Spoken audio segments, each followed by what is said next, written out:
La suma, diferencia y producto de números enteros producen resultados enteros.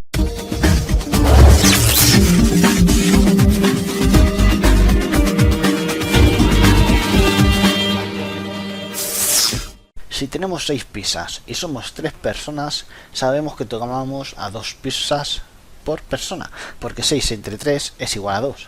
Pero si en lugar de comprar 6 pizzas compramos 2, entonces esa pizza hay que repartirla y para ello tenemos que fraccionarla.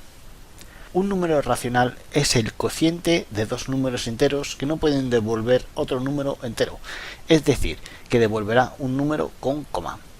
Eso se llama fracción y se usará la notación p entre n. El numerador será el número mostrado en la posición p y el denominador por la posición n. Dicho esto, vamos a empezar con el cálculo de fracciones. Toda fracción se puede operar entre sí o un número para obtener otra fracción equivalente. Así podemos afirmar que 18/27 es igual a 6 novenos y esto es igual a 2 tercios. La resultante 2 tercios es la equivalente de grado 3 de 18/27, porque hemos dividido todos los números entre 3 y hemos obtenido fracciones equivalentes. La suma de fracciones implica obtener la suma de dos o más fracciones entre sí.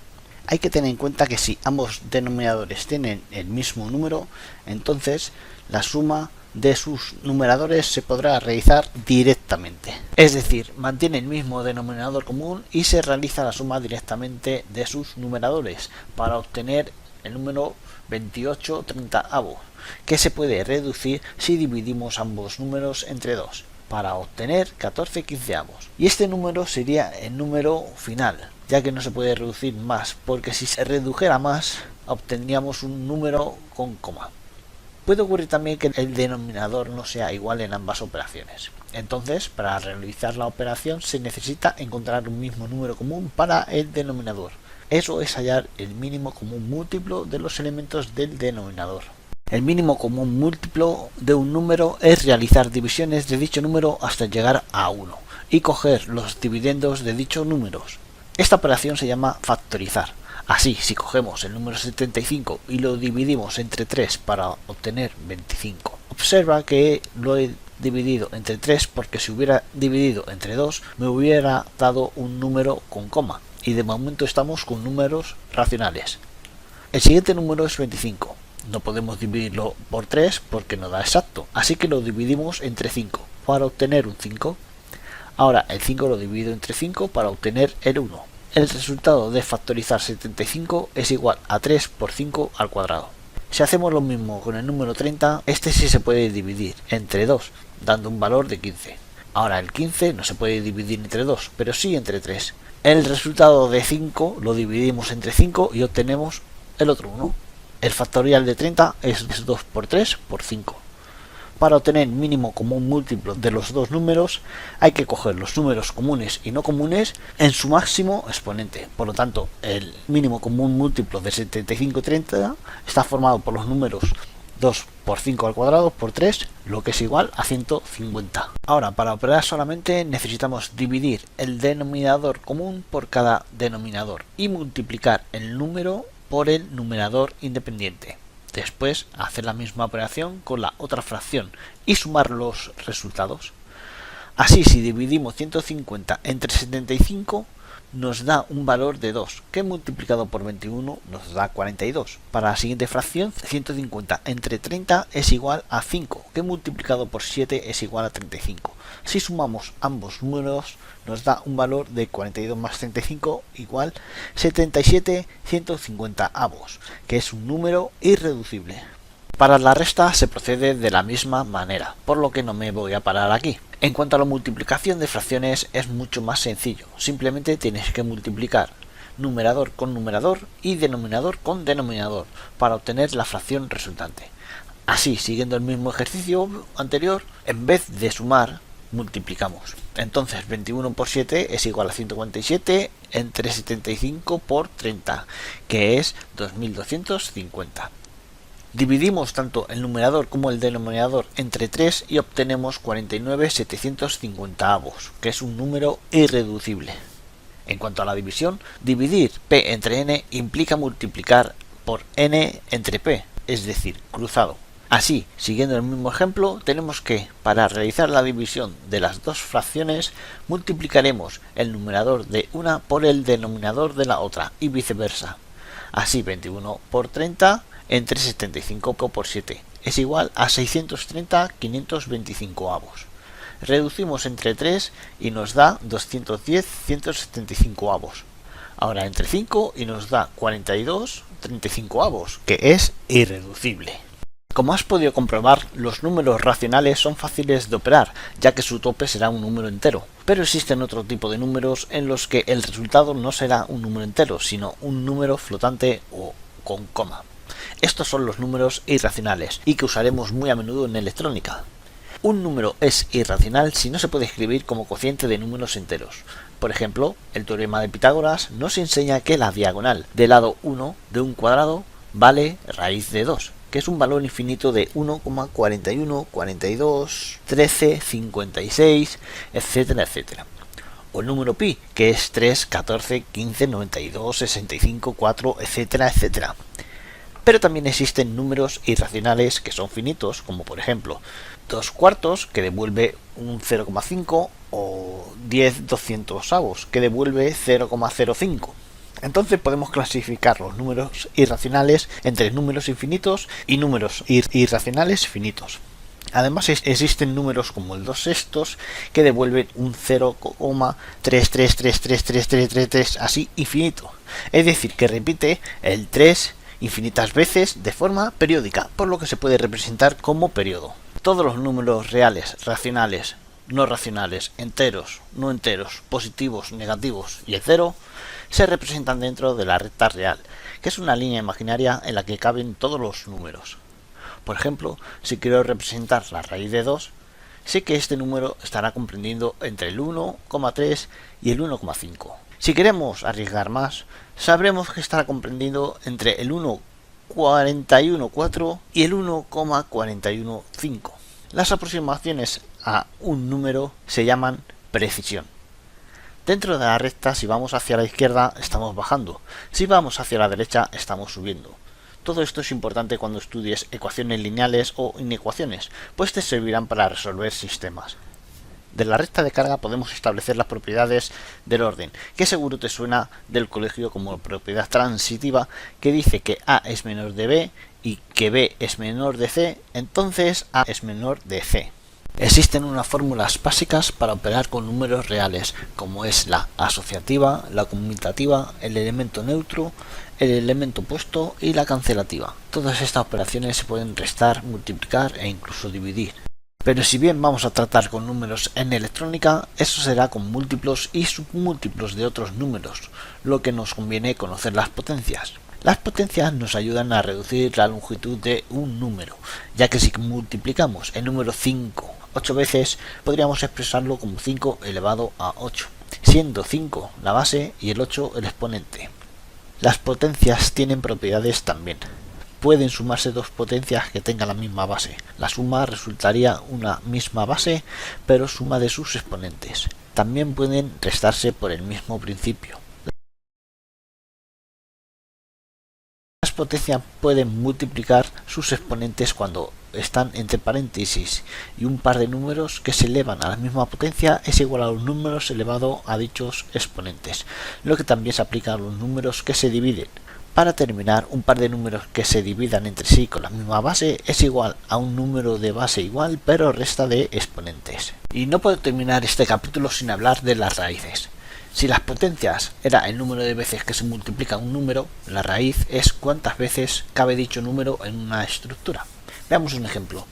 Si 5 multiplicado por 8 veces nos da un número de 390.625, eso nos dice que 390.625 es la octava potencia de 5. Luego, 5 es raíz octava de 390.625. Otro ejemplo es el número 32. Es igual a 2 por 2 por 2 por 2 por 2.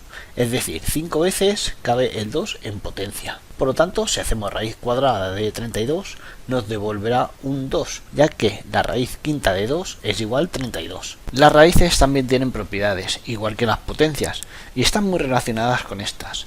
Así podemos establecer las propiedades de las raíces de acuerdo a la siguiente imagen y también establecer la relación que tienen con las potencias, como puedes ver en el vídeo.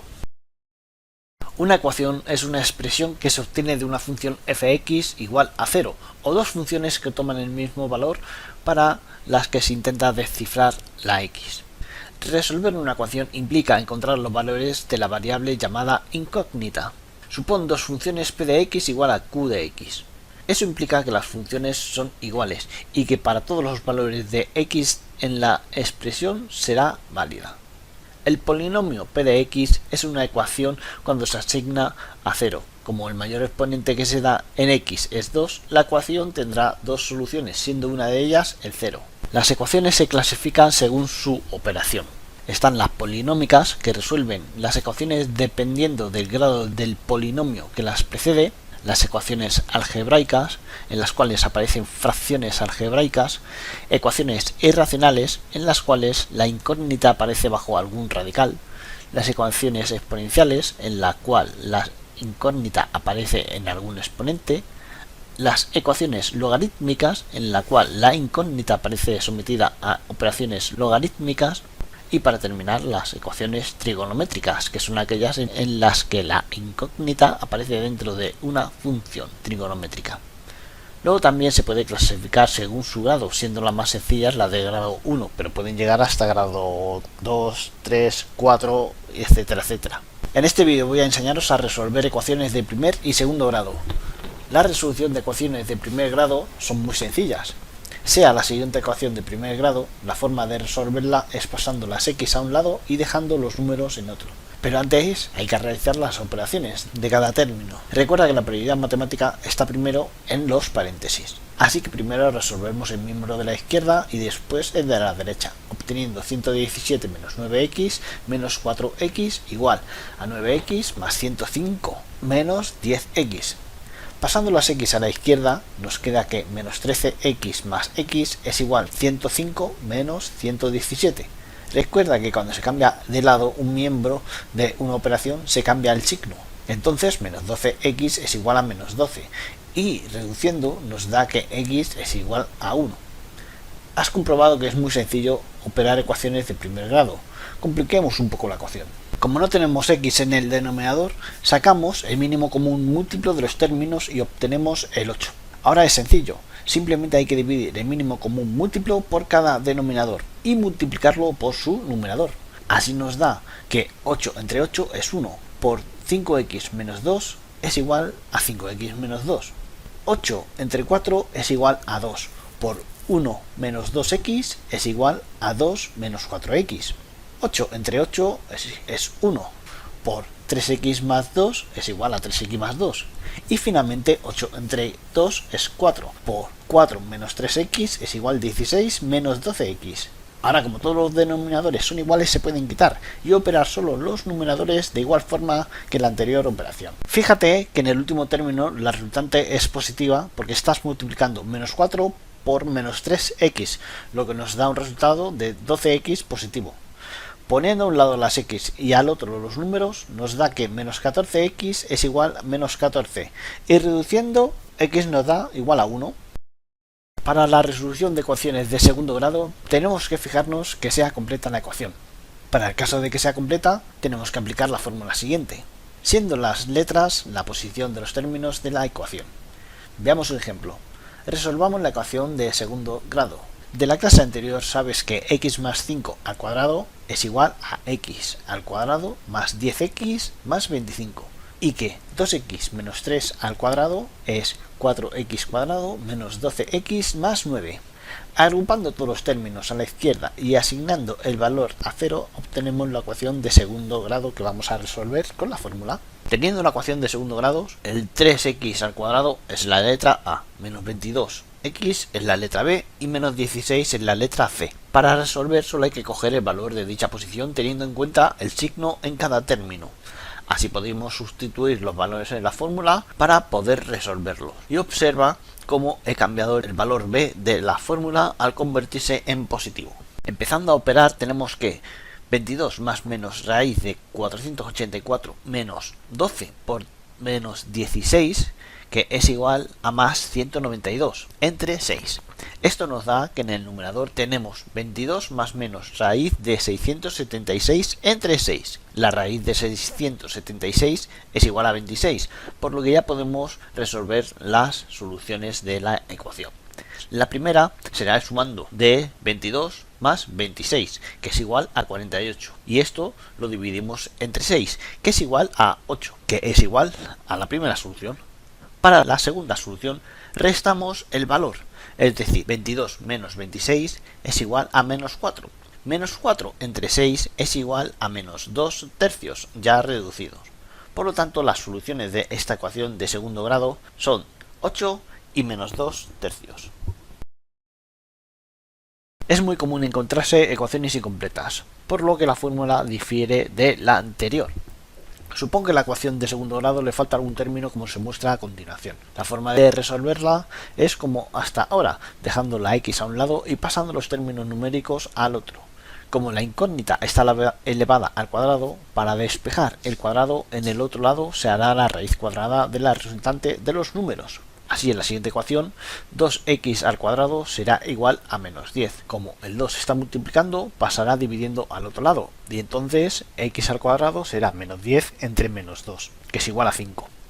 Para quitarnos la potencia de x cuadrado, al otro lado haremos la raíz cuadrada. Así, la raíz cuadrada de 5 será 2,23606, etc. Es un número irracional infinito. Por lo tanto, esta es la solución. X es igual a 2,23606, etcétera, etcétera, etcétera. Has visto que operar con ecuaciones tampoco es tan difícil. Sí es verdad que se van a complicar los cálculos cuando empecemos con circuitos alimentados con corrientes alternas y funciones y ecuaciones trigonométricas. Pero bueno, vamos poco a poco. Hola estudiantes, en este vídeo vamos a aprender a resolver sistemas de ecuaciones mediante los tres métodos más famosos, el de igualación, el de sustitución y el de reducción. Para ello empezaremos con un sistema de ecuaciones de dos incógnitas, y en el que hay que resolver el sistema. Para resolver el sistema tienes que saber que todos los términos de una ecuación están relacionados con otros términos de la otra ecuación. De forma que 5x está relacionado con 4x, 3y está relacionado con y los términos independientes también están relacionados entre sí. Vamos a empezar con el método de igualación.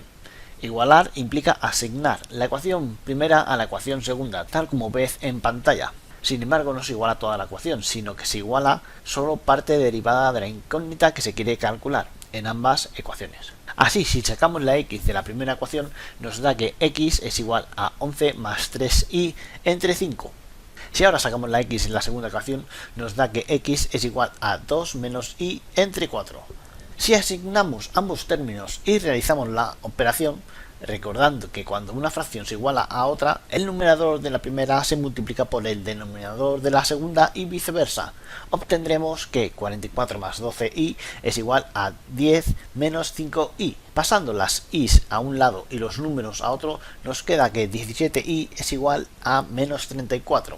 Y despejando la y, nos queda que 34 menos 17 avos es igual a menos 2. Y ese es el valor de la y. Ahora podemos sustituir el valor de la y en cualquiera de las ecuaciones originales para obtener la x. En mi caso la voy a obtener de la segunda ecuación, que es más sencilla. Y obtengo que 4x menos 2 es igual a 2. Despejando la x nos da que 4 entre 4 es 1. El resultado del sistema, por lo tanto, es y igual a menos 2 e x igual a 1. El método de sustitución implica sustituir el valor de una de las incógnitas dentro de la otra ecuación. Es muy parecido al anterior, pero solo se hace en una única ecuación, en lugar de las dos ecuaciones. Así, sustituimos la x de la segunda ecuación, que recuerda que es 2 menos y entre 4, y la sustituiremos en la primera ecuación de la forma que 5 por 2 menos y entre 4 menos 3y es igual a 11. Resolviendo, que nos queda que 5 por 2 es 10, menos 5 por y, que es menos 5y. Todo eso entre 4 menos 3y igual a 11. Como tenemos una fracción, hay que operar la fracción y hacer que mínimo común múltiplo de los números, que es en este caso 4. 4 entre 1 es igual a 4. Por 10 menos 5i es igual a 10 menos 5i.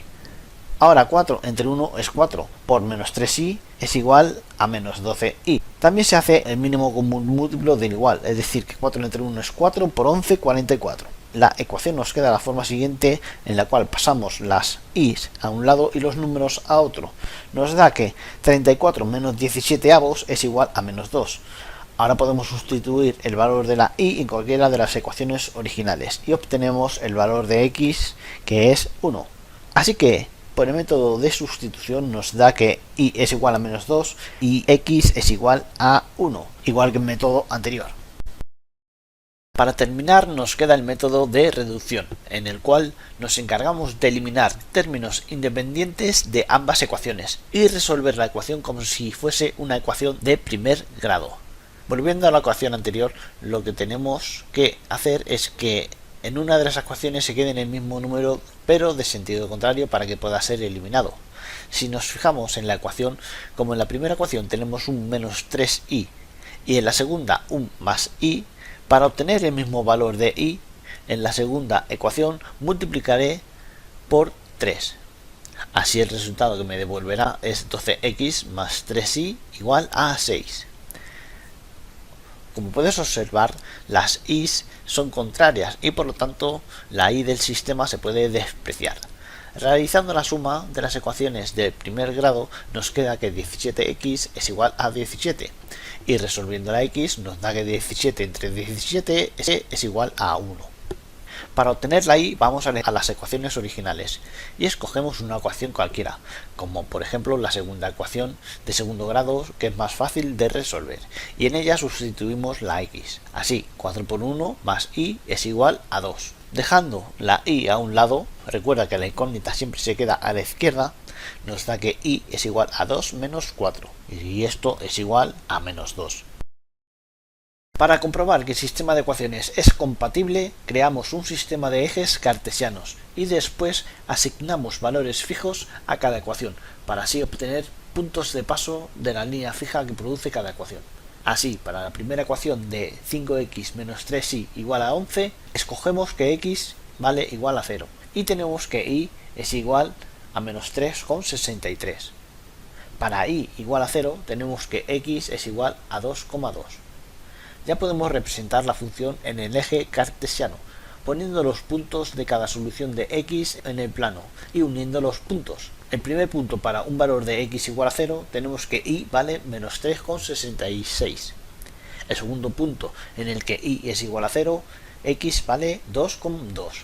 Si ahora unimos ambos puntos nos dará una línea recta, como puedes ver en pantalla. Si hacemos lo propio con la otra ecuación, nos dará que para x igual a 0, y vale 2. Para y igual a 0, x vale 0,5. Y como no va a quedar claro la dirección de la recta, hago otro punto y le asigno el valor de x igual a 2, lo que me devuelve que y vale menos 6. Uniendo los puntos en una nueva recta, obtenemos una intersección con la otra recta que coincide directamente con los valores del sistema de ecuación resuelto, es decir, x igual a 1 e y igual a menos 2, como recalco en el gráfico. Como las rectas convergen en un punto, la ecuación es compatible determinada. Si las soluciones que tuvieran la tabla del sistema devolvieran una única recta, como en el caso de la siguiente ecuación, el sistema sería un sistema compatible indeterminado. Pero existe otro tipo de solución, que es el sistema compatible incompatible, y en el que se dan muchas soluciones, como por ejemplo el siguiente sistema, que devuelve líneas paralelas entre sí sin devolver una única solución, es decir, que tiene infinitas soluciones. En este capítulo vamos a aprender a usar las razones trigonométricas y la resolución de triángulos rectángulos. Un ángulo alfa viene dado por dos segmentos o líneas rectas que arrancan de un vértice. El ángulo se genera girando en torno al vértice el lado A hasta la posición del lado B. Como las rectas están unidas por un extremo fijo y por el otro extremo están sueltas, el desplazamiento de ambas rectas entre sí forman un ángulo que depende de la distancia de dichos extremos. Mientras mayor sea la distancia entre ambos extremos, mayor será el ángulo entre dichos ejes. Y los ejes pueden desplazarse toda la distancia que se quiera, hasta incluso darse la vuelta y volver a juntarse. Es más, pueden seguir dando vueltas entre sí y generando nuevos ángulos, aunque en este caso sean diferentes, porque ya hay dos vueltas de los ejes. En este caso se llaman ángulos coterminales. Los ángulos se suelen representar en un sistema de cuadrantes dentro de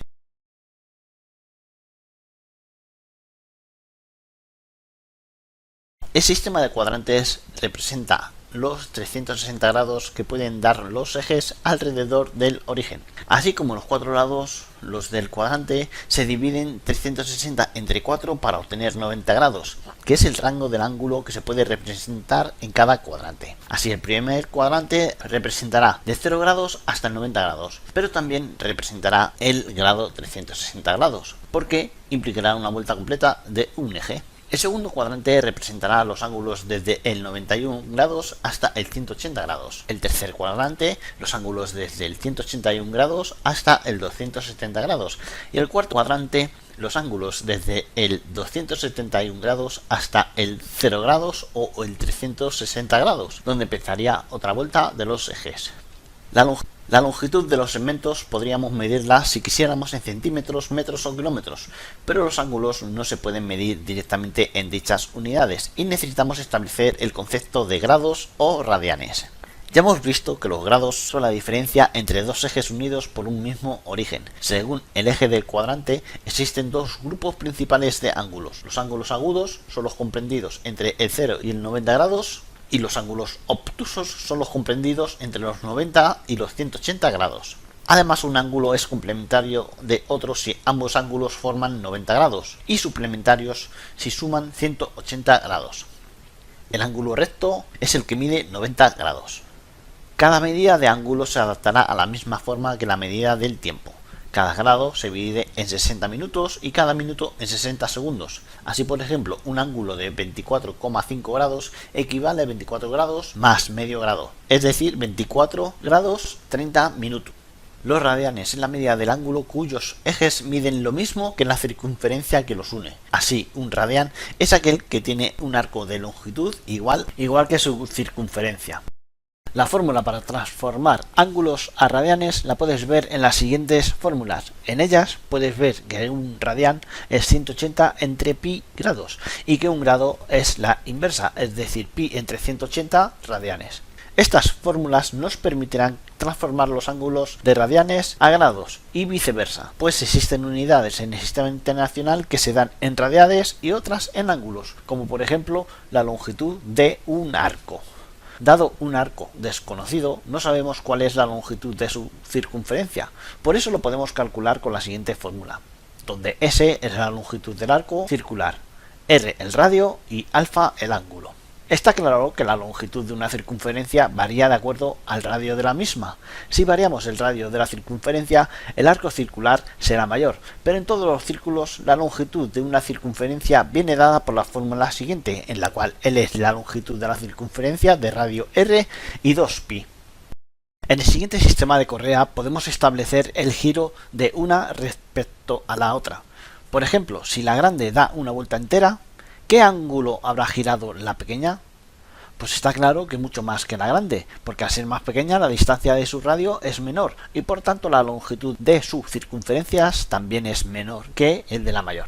El radio de la mayor en una vuelta completa es de L igual 2πr, es decir, 157,08 centímetros. Si derivamos de la fórmula anterior, obtenemos que el ángulo es de 15,708 radianes. Recuerda que las longitudes de los arcos se miden en radianes, por lo que el ángulo que nos da es en radianes. Si queremos ver cuántos grados utilizamos, tenemos que utilizar la fórmula de transformación a grados y nos da 900 grados, lo que si dividimos entre 360 grados nos da que el eje pequeño da 2,5 vueltas más que el grande.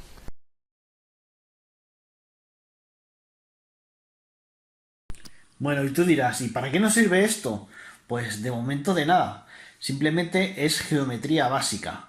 Y ahora vamos a entrar con la trigonometría. Hasta ahora hemos visto que los ángulos son el producto del distanciamiento de sus ejes entre sí.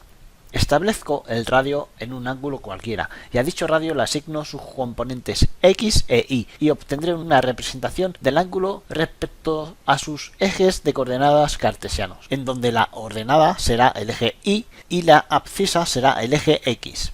Siguiendo este símil, el eje X será el cateto adyacente del radio y el eje Y el cateto opuesto. El radio se convertirá en la hipotenusa.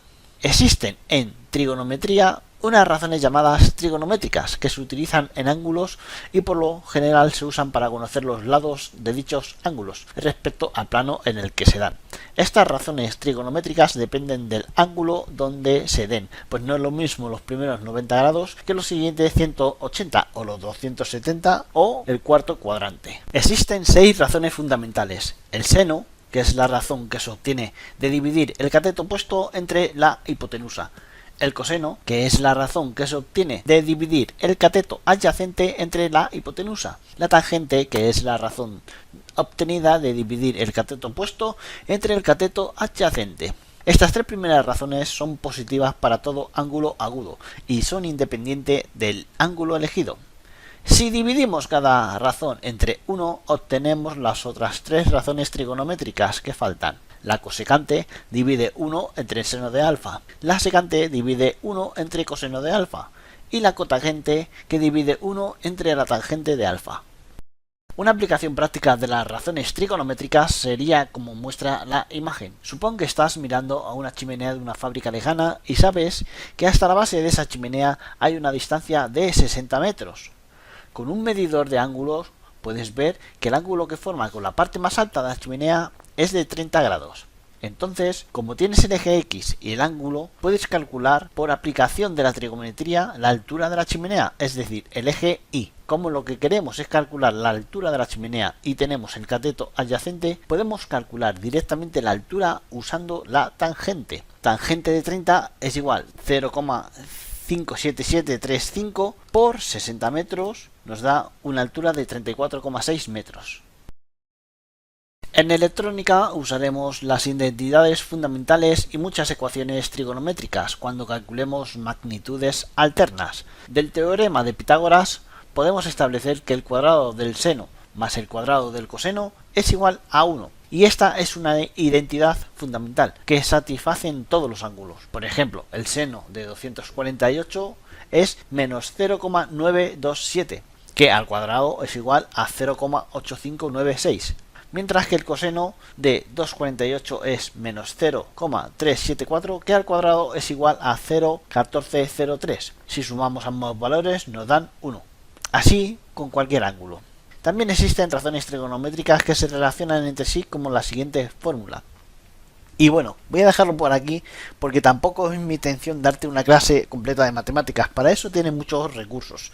Simplemente he querido que aprendas un poquito de matemáticas y base matemáticas para poder seguir afrontando los siguientes módulos.